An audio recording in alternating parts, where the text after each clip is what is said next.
Hello and good afternoon, everyone. Thank you so much for joining today's Teams orientation. Hopefully this makes it a little bit easier for everyone to have it available as a virtual event. I do see our attendee count is still joining. So as people are starting and getting connected, I wanted to go over just a few parameters of Teams live event. So if you haven't joined me before in one of these sessions, I'm Amanda Pritchard. I'm the Microsoft 365 specialist, and I help handle kind of our outreach on any new or emerging technology and offer not only tech support, but training so that everyone knows how to use and to capitalize the technology that we have on campus. So I appreciate you all joining. Please adjust your volume as needed. I'll be talking at about this rate in a Teams live event. The volume does come through your system's speakers, so we'll make sure and have that available to be the appropriate level for you. Closed captioning is available in Teams Live. It's located in that lower right-hand corner of your screen. If you would like to turn that on, it's a resource that's available to you. Since this is probably a lot of people's first time in a Teams Live event, I do want to call attention to the Q&A. That is a moderated chat.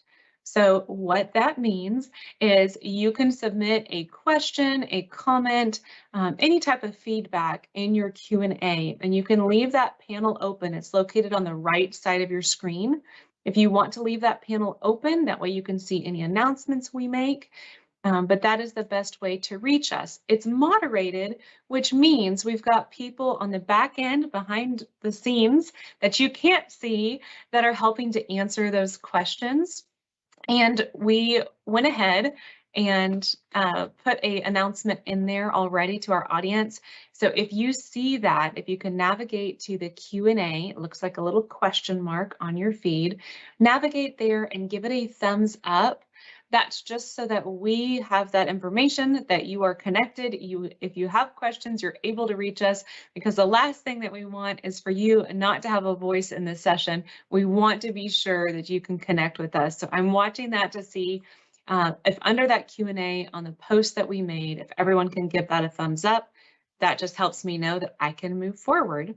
But you should be able to pull that up on the right side of your screen and leave it open if you would like to, just to be aware of any questions. Another nice feature about live events is that you are able to rewind and go back in time. So if there's something that we cover today that you needed a little extra clarification on, you're able to rewind and rewatch. You're also able to pause me, so you can freeze time and space. So if I'm going over something that's difficult or you need an extra minute to kind of go over that information, you can pause, follow along on your device if you want to, and be able to watch that again. We always get the question, is this going to be recorded? And it is. We will send out a recording to everyone that's participating today, so that if you do want to get this information at a later time and go over it a little bit more in depth, we do have that as a resource for you as well. Okay, I'm just checking chat here. Got a few questions coming in. So to thumbs up the chat, if you click on the Q&A icon, it's a question mark icon.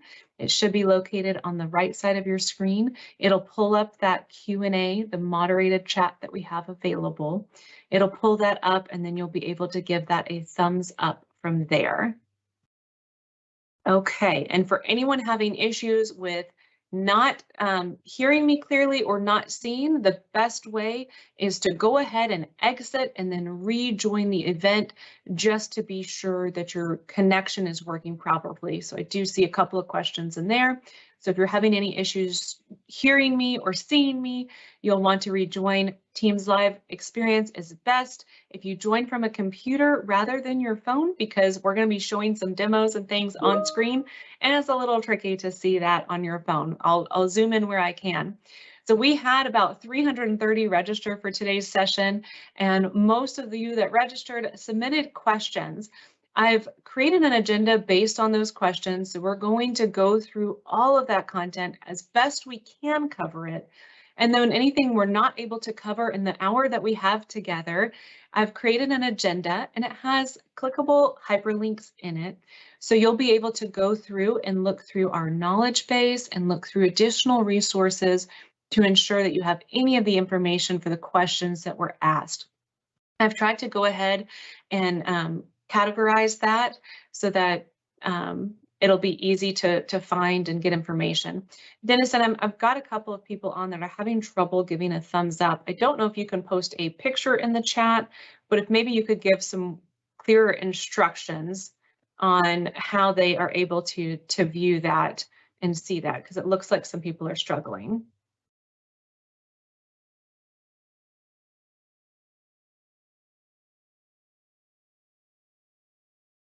I don't know if you can make an announcement, but if you have better instructions that might be clearer, please let me know, because that Q&A is important. It's the question mark at the top of their screen, correct?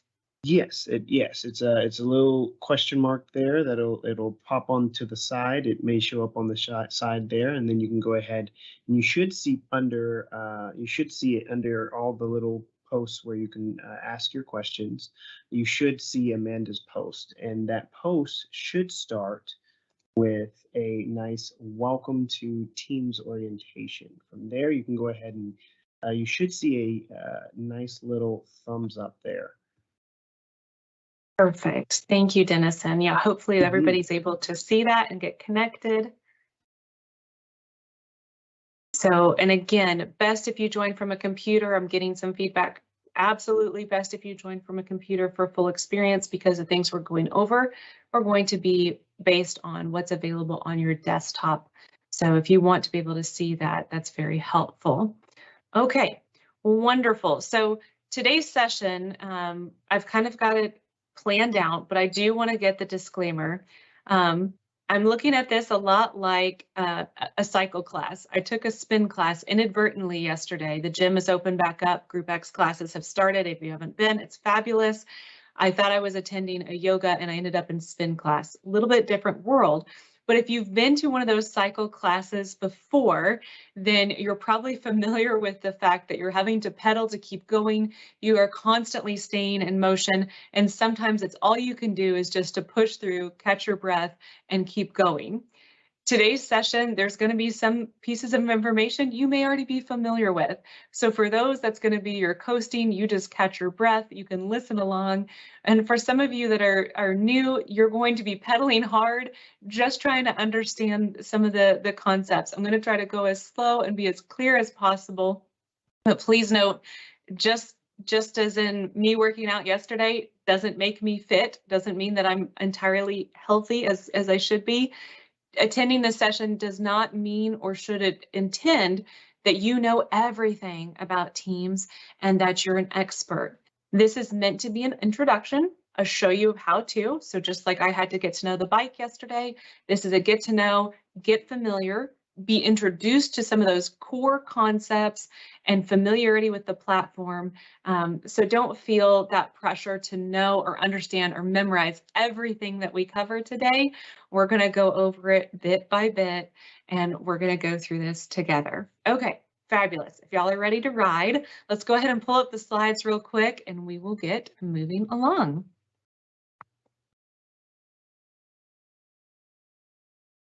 Can we get those slides shared, please? So for any of you students that are new and just recently coming to campus, I know we've got a mix of student, faculty, and staff here. I did just want to call attention real quickly to our checklist that we have created. There's a QR code on your screen. If you're not able to get to that Q&A, you can scan that QR code. This is a digital checklist of everything that you need to know, with quick links that have resources to full information. So if you are new and needing to know how to set up your device, resources that are available in IT, this is going to be the best method to get all of that information in one place and not feel like you have to navigate and jump around from place to place to place to get that information. So please go ahead and take a look at that so you can save it for later, and we'll get on to the Teams orientation. But I did want to call attention to that because it's a great resource for you to know exactly the information. Okay, next, please. I'm going to show you in just a second. So this is kind of the inverse. I'm going to show you a little bit more about joining a Teams meeting and the parameters you can have to kind of personalize and set your Teams meeting so that you can select your camera options and that sort of thing. But once you're in a Teams meeting, I did want to call attention to the little emojis that are available at the top. This is a key way, once you're in a meeting, to go ahead and be able to engage in your classes. There's also an icon there that's a raised hand icon. You can just hover over those when you're in a meeting, and that gives the professors those quick responses, the quick feedback that they need from you so that they have an idea of information from you. So I did want to share that. I'm going to take over screen sharing here. So let me steal the show. And on our agenda, which is in the chat, we will also send a follow-up email with links to everything. You're going to get so much information. You won't know what to do with it, but we'll send out that information so you can get all of those quick links. The instructions for how to install Teams, if you don't have that already on your device, were in that new student checklist. They're also included in the agenda because that's really going to be your first step. I highly, highly, highly recommend having Teams installed and using the desktop application because you're going to get full features there. It's also a great tip to go ahead and install that Teams mobile app, which is a great way to be able to take meetings on the run, be able to transfer those meetings, and just to do quick checks of your chat and your thread and get that information. So I highly recommend that. What I'm sharing right now on my screen is once you're invited to a Teams meeting, whether it's for a class, whether it's for an individual session, you're going to get this pre-joined screen. And on it are some key details to help kind of customize your experience and your engagement. So what I'm sharing now, you have the option of turning your camera on or off. I don't know if it's going to, oh, two of me. So you can turn your camera on or off using that icon. When your camera is on, y'all are going to have to get double Amanda's, so sorry. When your camera's on, you are able to select those background filters. So if you had a messy room and you didn't want to show your background, you're able to select those background filters there. And there's tons that are pre-uploaded in Microsoft Teams, but let's say maybe some of these backgrounds are not your favorite, you want something different, you want a different option, then what you can do is you can go up to the top and there's the option to add new at the top. So if you have an image, a beautiful picture or landscape that you would like to include, you're able to add it there and have that kind of that personalized experience. If at any time you don't like your background or you do want to show off your room and your flowers, totally fine. You just select that icon at the top to say no background. And so those are just some key things to make you feel a little bit more comfortable when you're in classes. You can also go to the little gear shifter, and that's the different settings. We get this a lot from individuals. So as you can see, my audio, I have several inputs, several devices listed here. So depending on what your audio device, whether you have your AirPods or a headset or a speaker attached or whatever it is, it will show here. And so sometimes you have to kind of do the audio shuffle and determine which one's picking up first or which one you might prefer to use by selecting it from the drop down. And so you can see there that those are some ways to just kind of customize and be able to jump on to the right information. But all of those have drop downs. You can select your speaker, audio, microphone. If you are in an environment where maybe you have either kids or roommates or a dog or cats, you may want to change your noise suppression if you have it to high. That way, if there is background noise, if there is chatter, if there's anything else happening, Teams is brilliantly built to help silence those distractions, so it can reduce that there if you set that to high. And then I do like to point out too, video settings. If you're like me, I've got multiple videos as well. I guess I can double myself. I've got lots of cameras, so you can select your camera, and then you can automatically within Teams, let's say it's not really bright in your room or your space, you're able to adjust that.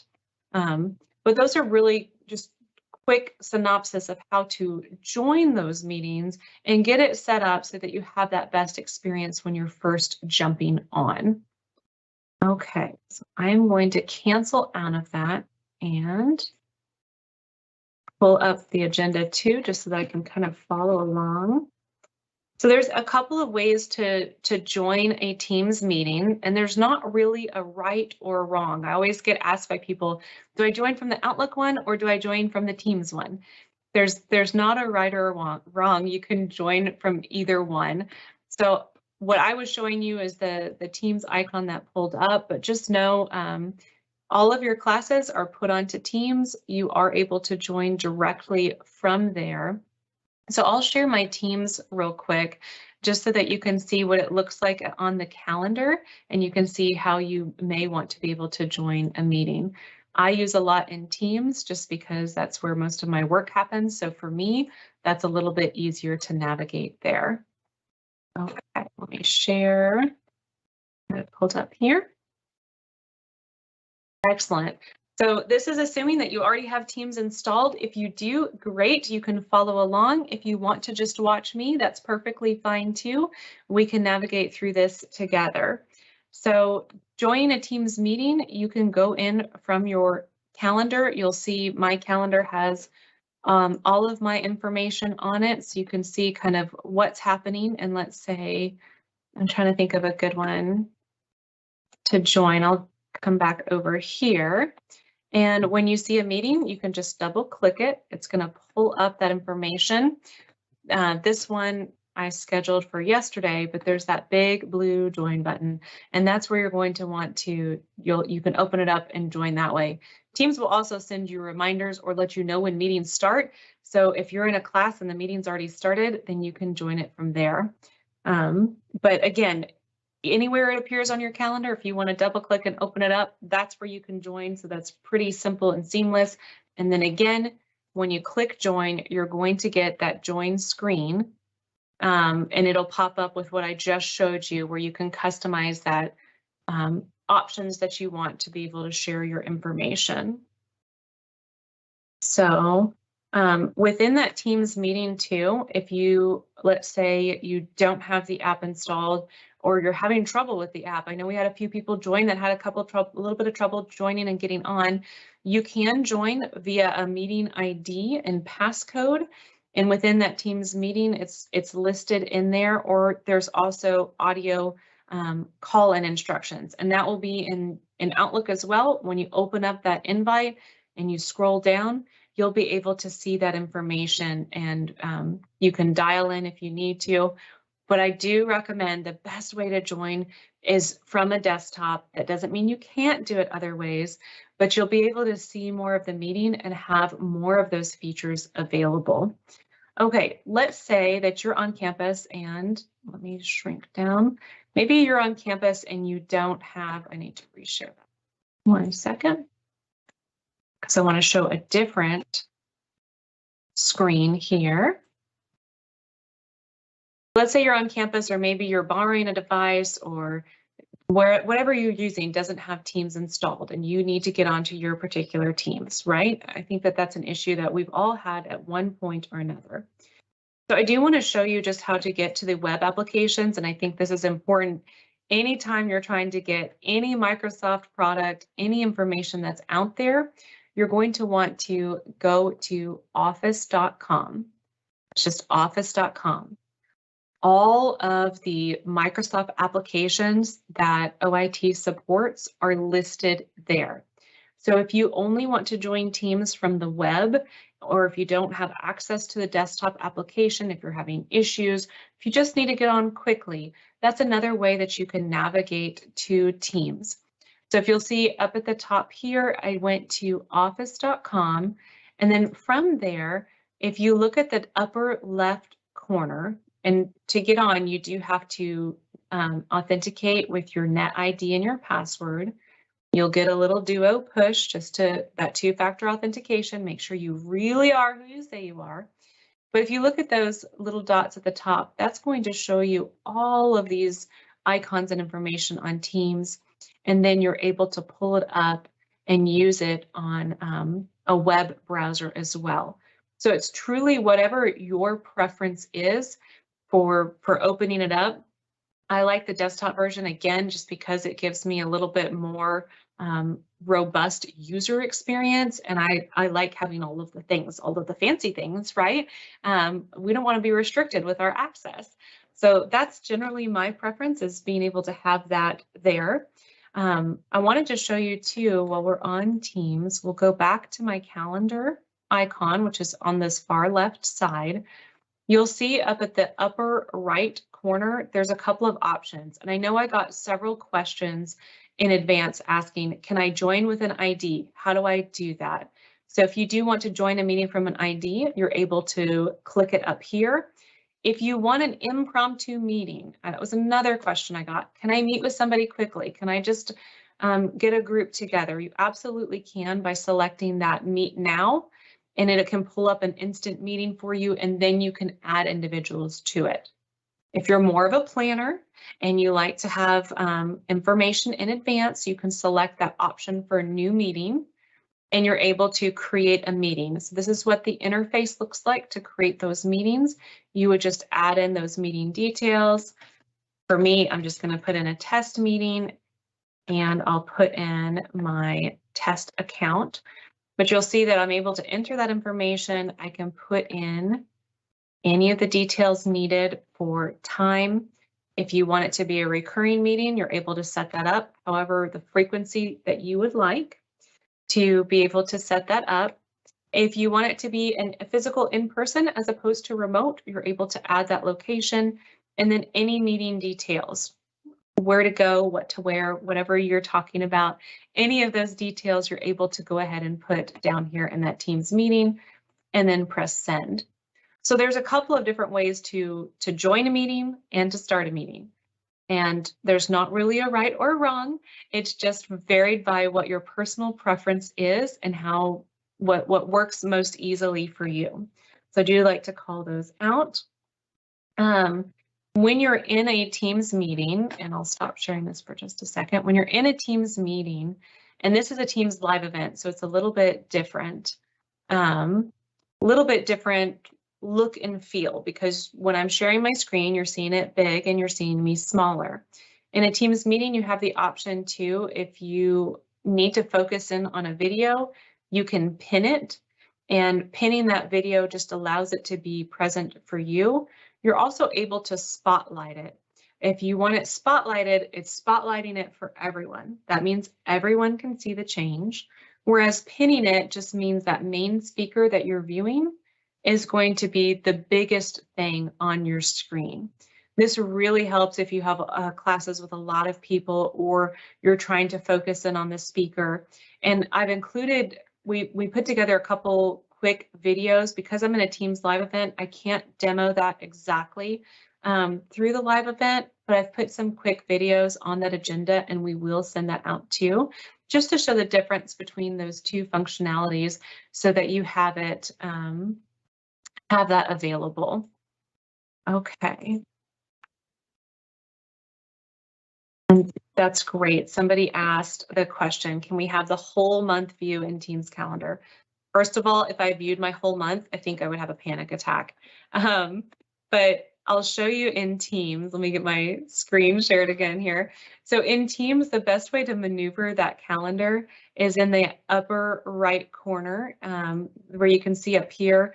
And really in Teams, it has those three options: day, work week, and then week, to be able to preview that.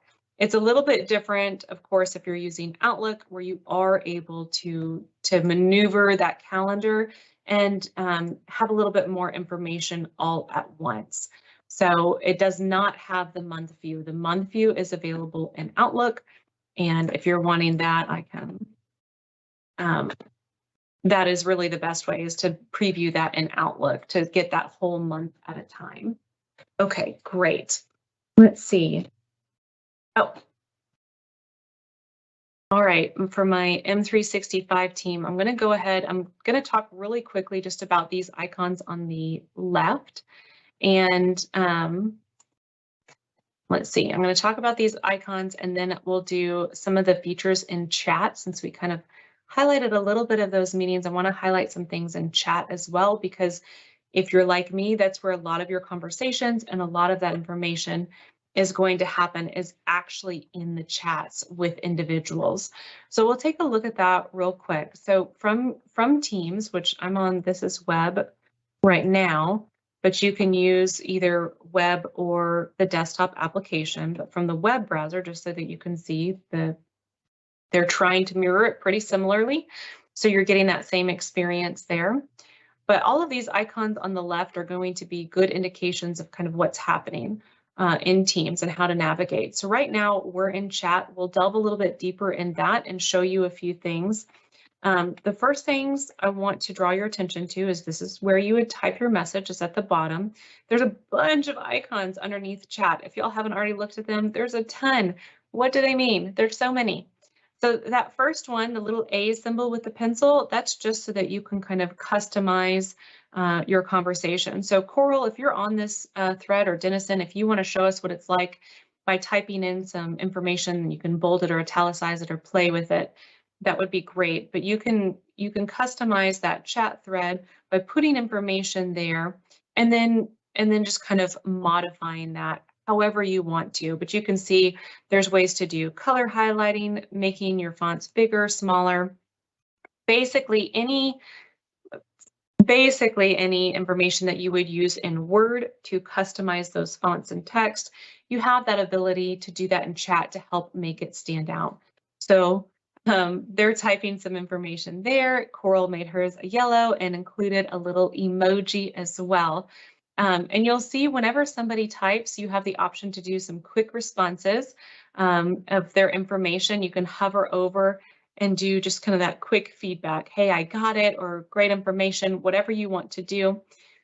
And you're able to see the timestamp of when they sent that. I want to hover over to a couple of others. This exclamation mark is important. Coral, if you don't mind, if you could send me an important message. And awesome, Denison beat you, Coral, he's too fast. And then if you hover over, my favorite, because who doesn't want to respond with all of the emojis? We have a number of emojis, lots of fun ones. Several of them move and are in motion too. So if you want to have those quick conversations, that's a great way to just to add a little fun to that conversation. There's GIFs available as well. So I know, oh, that one's just like perfect for right now. We'll just use that one right there.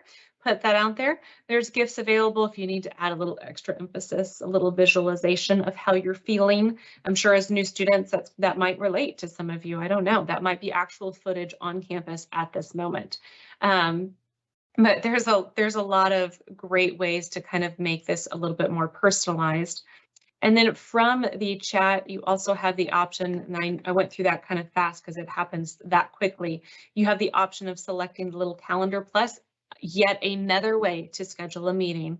It's everywhere, y'all, it's everywhere. So that's one way you can schedule a meeting. And then Coral or Vincent, if you could start typing in some praise, maybe we need to throw some praise at T-Mock for his hair. I know it's pretty fabulous, so if y'all want to send a praise, that would be great. But there's this little icon. It looks like a little blue ribbon or gray ribbon at the bottom there. That's an opportunity for you to send praise if you're working on a group project, if you're listening to somebody present and you're excited to hear from them, you're able to send praise. So this is what it looks like to be received on that receiving end. You're able to see what your praise is for, who it's by. I'll just click on this briefly just to show it to you too. Let's see if it's going to load, if it's going to take a little second. That praise options, they're all available. So there's a number of templates already there. So we'll go ahead and give Denison one back just so that you can see what this looks like. I can't. Okay, there we go. So putting a little badge, that praise to him for being an amazing team player. You can add a personalized note if there's something that was especially beneficial. and you're able to send that in the chat as well. So that's just one way to have those back and forth. And then I did get asked several questions, actually, several questions on forms and like quick polling in your meetings. I understand that there's a high level of use case for that. If you just have a quick question or you want to get the class's response of whatever information. So I'll show you how to do that in forms just briefly, because I love this tool. It is so easy to use. So let's go ahead and ask them, what is your favorite color, team? And we'll stick with the primary colors, right? The main colors that exist in this universe. Let's see. Oh, okay. Oh, I need help. Orange. There we go. And then white. Okay, those are the primary colors, right? I feel like they are. I feel like that's right. Green, orange, white, primary colors. They're pretty important at UTD. So we'll go ahead and see, those are the questions that we're asking. You can select add options if there were more colors, but that pretty much encompasses all of the important colors. So we'll just leave it at that. If you wanted your responders to leave multiple answers, they're able to do that if there's not just one steadfast answer, and then they can select more than one. So we'll go ahead and we're going to navigate to that preview section. Microsoft Edge is trying to save my information. No, thank you. This is the preview of what it's going to look like once we're in that chat. And then I'm going to go ahead and select send. If I did see anything wrong with it, I could absolutely edit that and make those changes as needed. So I've sent it, and so for my team that's on the back end, if you want to go ahead and pick your favorite singular or plural colors, we'll go ahead and show them how this works. So you can see for a quick poll, it took seconds to create, seconds to respond.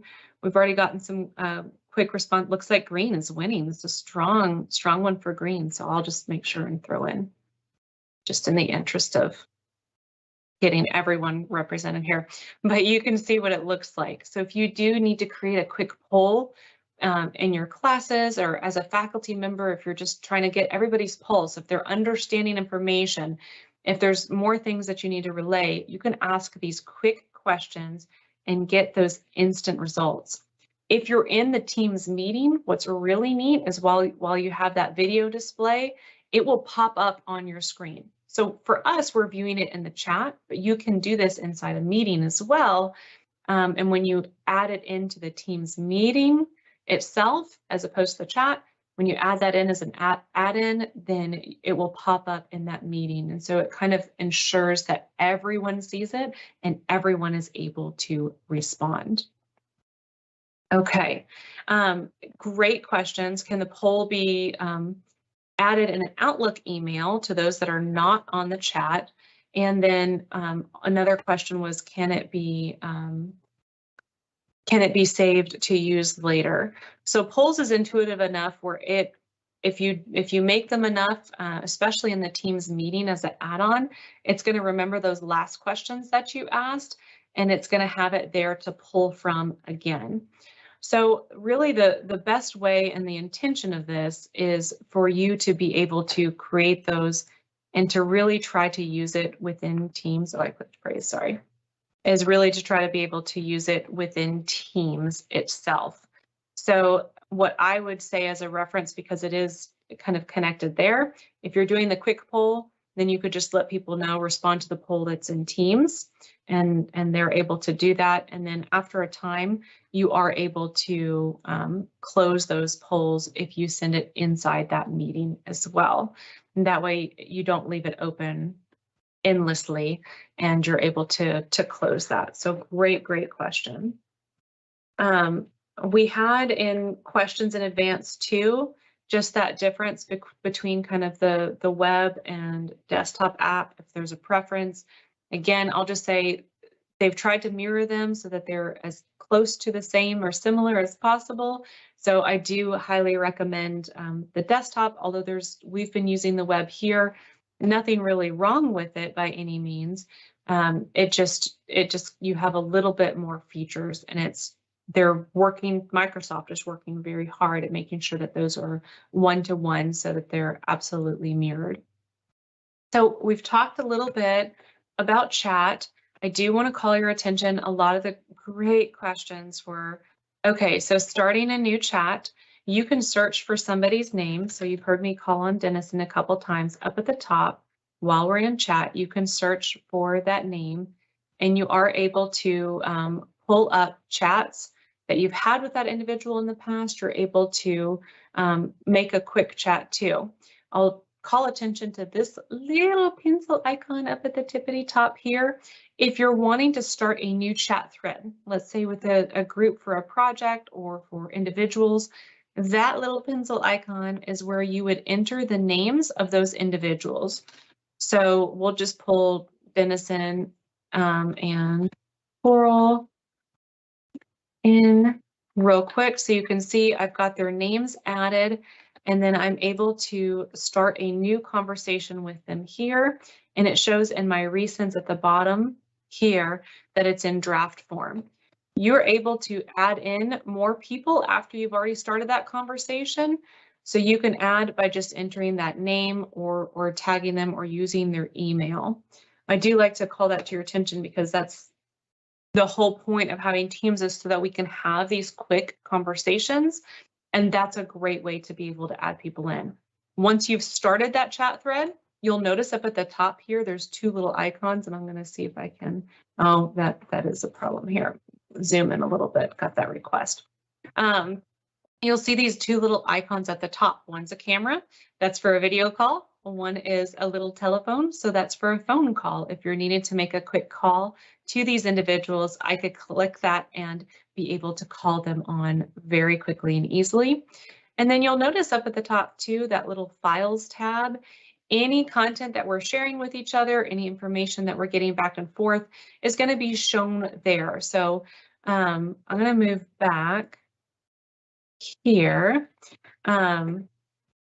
Dennison or Coral, if there's a file you want to share real quick, maybe you could post the agenda or the slides or just something in here, just so that I can show what those files look like. But you're able to share files within Teams, and the cool thing about that is that it's all backed up on the cloud so that you're able to access it other places. All of the Microsoft apps integrate, which means that they all work together to synchronize information. So Coral went ahead and shared a file. She shared a PDF. That's beautiful. And we can double click on that and see in that file, that's the agenda that y'all will be getting. I think it's already in the chat, but that is how you can get that information there. And like I mentioned, a lot of the information is so that you can collaborate. So if you saw, I clicked that little chat bubble to get back to that chat to be able to talk about whatever the project or information is. So we'll just say, this looks great. Just to let them know that I've reviewed it. It's looking wonderful, but you're able to access that little chat while viewing that content.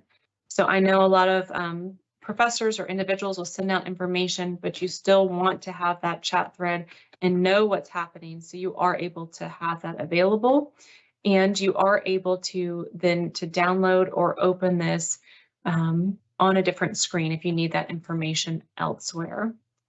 Okay, great. I'm checking. Looks like y'all are busy in the chat, which is great. We're getting answers. I wanted to call your attention to notifications. I'm going to stop sharing and reshare now the desktop applications. It's going to be just a second as I switch gears here for you. But I like to show off those notifications. I think that that's helpful for you to be able to see. So there it is. Problem is I have it open twice, so I have to find the right one. Okay, so in your activity feed, which is this top little bell icon, that's where you're going to go, and it's mad at me now because I switched, but that's where you're going to go to get any information or notifications of what's happening. So if you have been tagged in a post, if you've gotten a phone call, if you've gotten a chat, if there's a file, any of that information is going to be stored up here for you.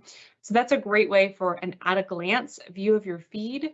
All of the chat and information You can also filter that up here at the little, before I clicked on it, sorry, the 3 little bars. That's the filter. And I know I got a lot of questions on that, so I'll jump back in the chat too. That's to filter. So if you've had a lot of conversation with somebody and you really needed to talk to them, I'll pick on Coral. Oh, I'm on cats here. Okay, so I'm able to pull up conversations with her, and I can then sub-filter it even more by, am I looking for just meetings that I've had with Coral or other information. But that's your fastest way if you need kind of that quick search, but you can also search up here, and you're able to pull up information. Let's just say we just recently had our IT forum. So I'll go ahead and do a search so you can understand what that activity looks like in that search. I searched for the word forum, and for your search bar, less is more. So don't put too much information up there. But I searched for that word forum, and then from there you can see in these messages anything that's posted on there. So if you know you've gotten an assignment and you're trying to find it, you're able to look for that through that search bar and find it there. And then from that, you can filter whether it's in a channel or a particular team. If you know that that was posted on a particular class, you can enter that team name there, as well as if it's from a particular person or time. So all of that information is available in that search bar. And then I'm going to click on teams, and we're going to go to all the teams. This is a great way at a glance to see where you are.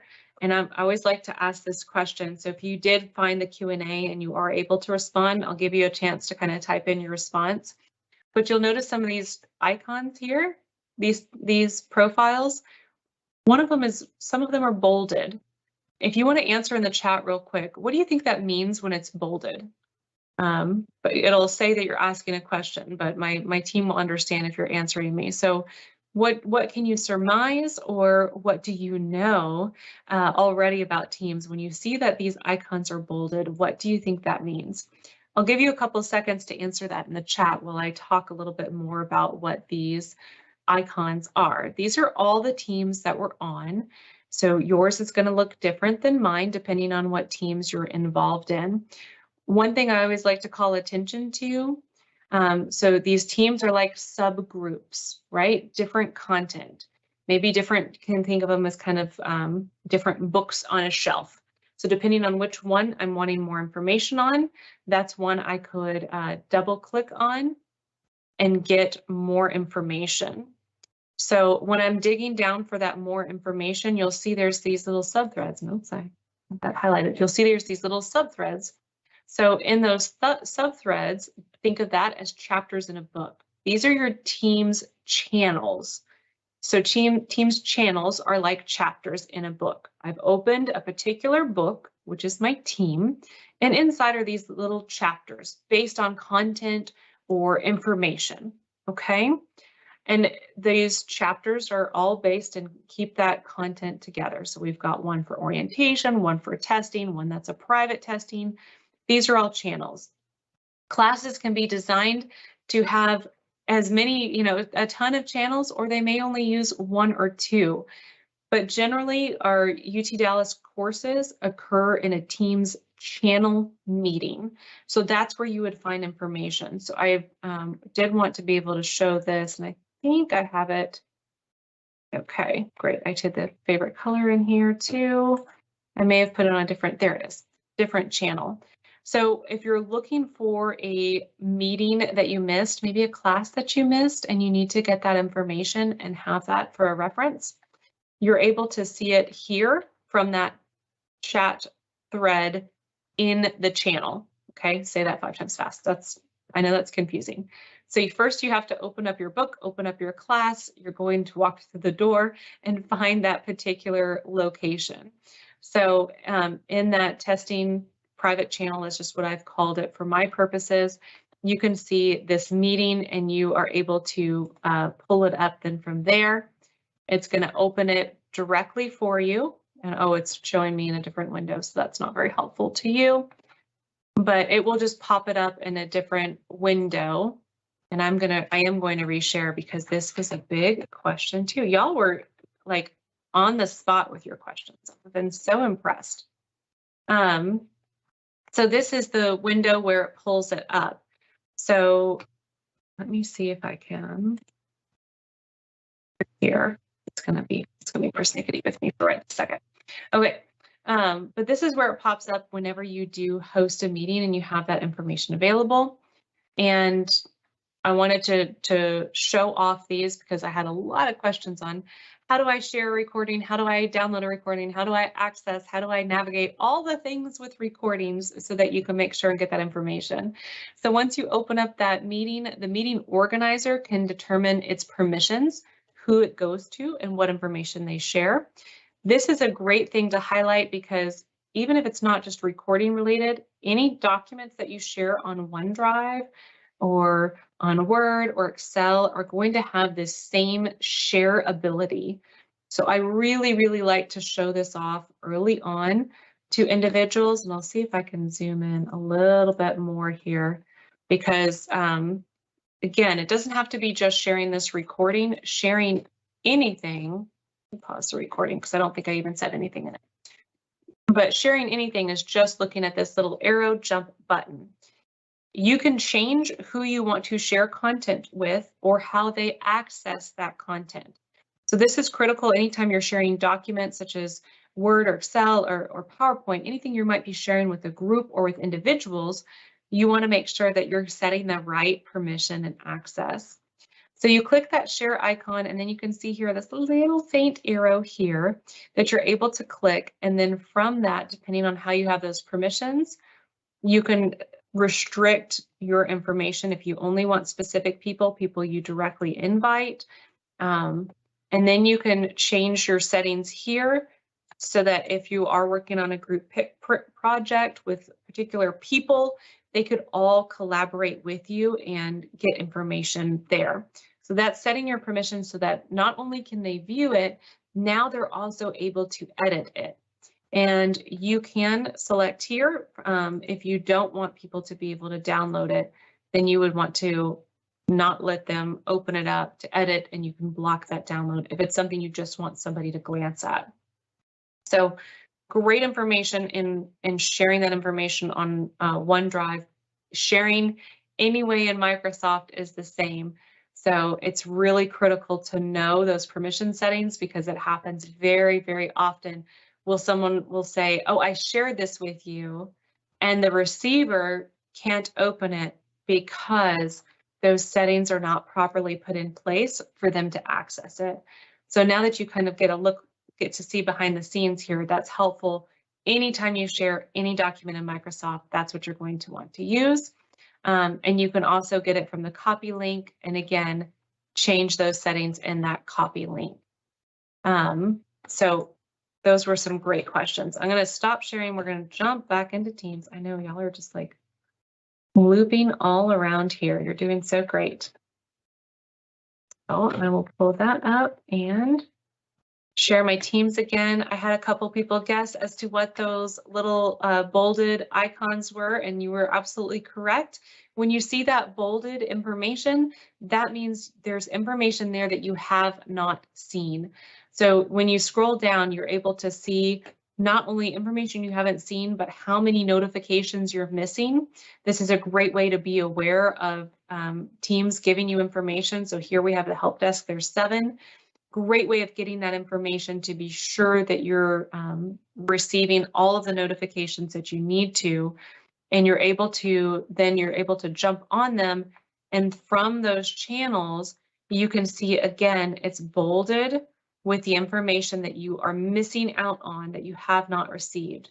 So if you're not getting updates on a class, it's very likely because it's being put in that team, and you just need to look at those notifications to be able to receive that information.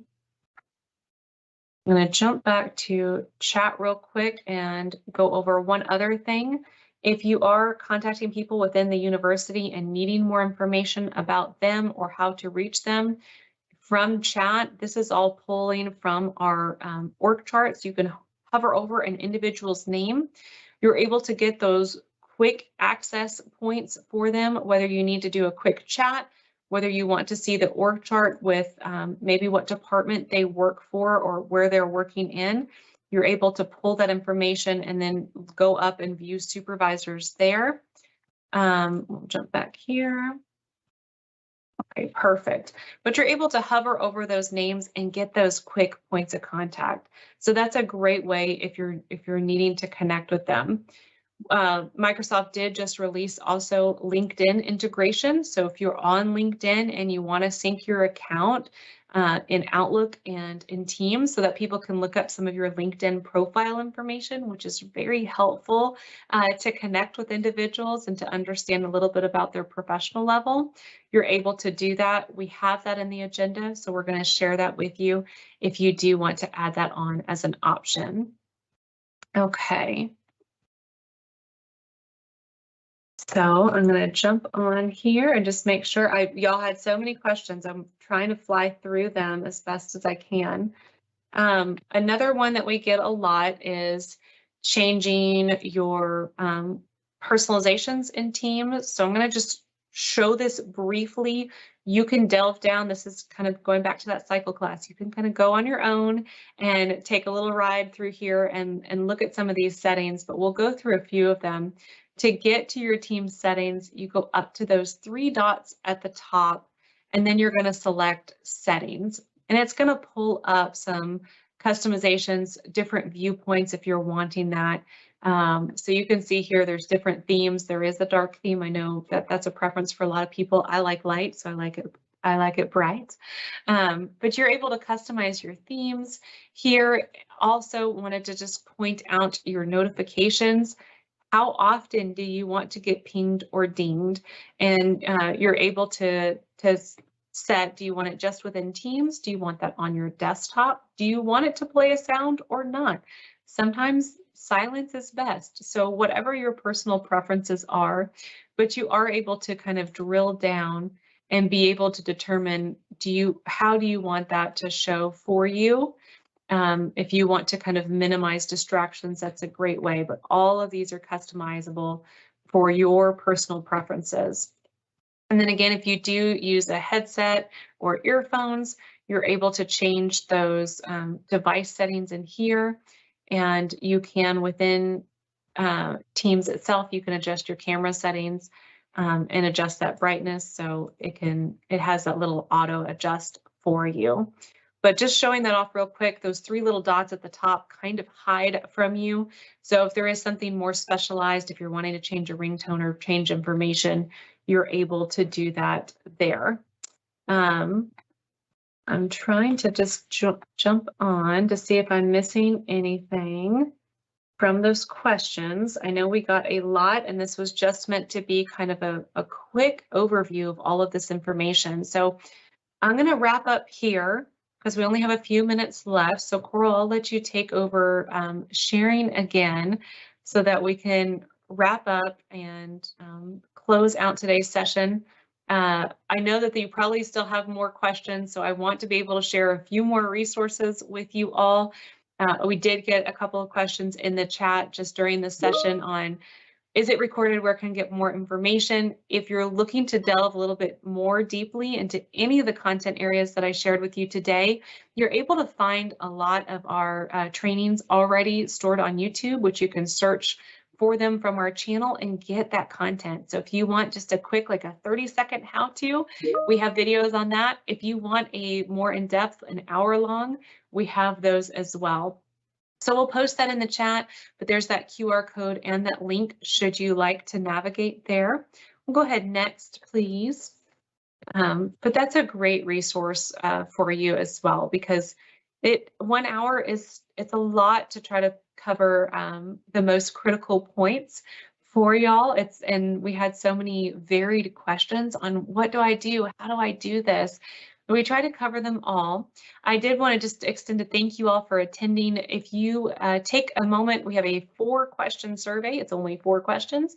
If you want to fill that out for us, we're going to select 5 random prize winners from that survey results to get some Microsoft swag just for attending, so that you can show that you know your stuff and be able to wear that out and about on campus.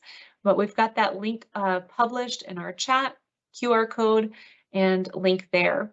We will follow up with an email to share the resources that we share, to be able to connect you to that information so that you don't feel lost in starting this new semester.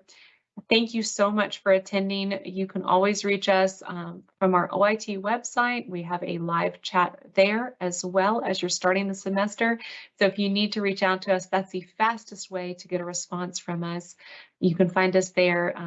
And also we are available on social media. I think we published that in a chat as well. Reach out if you have questions. Y'all, remember, we are here to help. Thank you for submitting your questions. Thank you for your engagement in the chat today, and for your willingness to learn this new tool and just to have it as a resource available to you. We'll go ahead and leave that survey full screen, and I will sign off. Thank you for attending.